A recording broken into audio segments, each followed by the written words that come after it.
সকলকে আমি আন্তরিক 25 ডিসেম্বর তারেক রহমানের স্বদেশ প্রত্যাবর্তনকে সামনে রেখে দৈনিক পত্রিকা ও অনলাইন নিউজ পোর্টালের সম্পাদক, রেডিও টেলিভিশনের বার্তা প্রধান এবং গণমাধ্যম ব্যক্তিত্বদের সাথে মতবিনিময়ের আয়োজন করে বিএনপি। এতে দলটির শীর্ষ নেতাদের পাশাপাশি দেশের প্রধান গণমাধ্যমের জ্যেষ্ঠ সাংবাদিকরা অংশ নেন।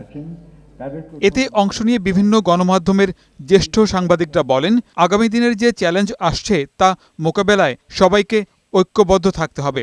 গণমাধ্যমের ওপর সাম্প্রতিক হামলার ঘটনায় দলমত নির্বিশেষে যে সংহতি দেখা গেছে তা ভবিষ্যতেও অব্যাহত থাকবে বলে আশা প্রকাশ করেন তারা। আমাদের এই 53 বছরের রাজনীতিতে বড় বড় অভিজ্ঞতা হলো যে কোনো সরকার কোনো দিন ক্রিটিক্যাল জার্নালিজম অ্যাকসেপ্ট করে না।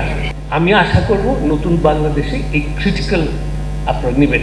বিএনপি তার 31 দফার মধ্যে বলেছে যে সংবাদ মাধ্যমের স্বাধীনতা নিশ্চিত করার জন্য যা যা করা প্রয়োজন তারা তা করবে।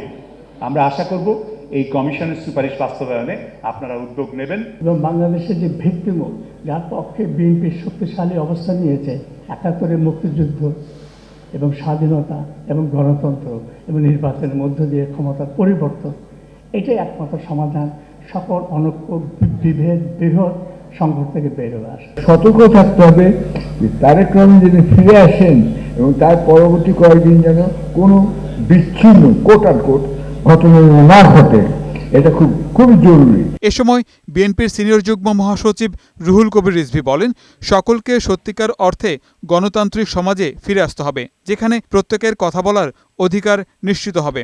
আমরা শক্তভাবে এই চর্চা, এই ধারাবাহিকতা যদি আমরা রক্ষা করতে না পারি, আবার আমরা যে তিমিরে ছিলাম সে তিমিরেই আমরা পড়ে থাকব। মতবিনিময় সভায় বিএনপির স্থায়ী কমিটির সদস্য সালাউদ্দিন আহমেদ বলেন, তারেক রহমানের স্বদেশ প্রত্যাবর্তনের মধ্য দিয়ে গণতন্ত্রকে শক্তিশালী করতে চায় বিএনপি। তার এই প্রত্যাবর্তনকে আমরা গণতন্ত্রকে শক্তিশালী করার জন্য কাজে লাগাতে চাই। ব্যক্তিকে শক্তিশালী করার কোনো উদ্দেশ্য আমাদের এখানে নেই। নেতৃত্ব অবশ্যই থাকবে, কিন্তু ব্যক্তিতান্ত্রিক স্বৈরতান্ত্রিক করার কথার কোনো প্রচলন আমরা করব না, এটা আমাদের অঙ্গীকার। সম্প্রতি উদ্বিগ্নের কারণ হয়ে দাঁড়ানো মবক্রেসি কঠোর হস্তে দমন করতে হবে বলেও জানান বিএনপির সিনিয়র এই নেতা। গোলাম মোর্শেদ, বৈশাখী সংবাদ, ঢাকা।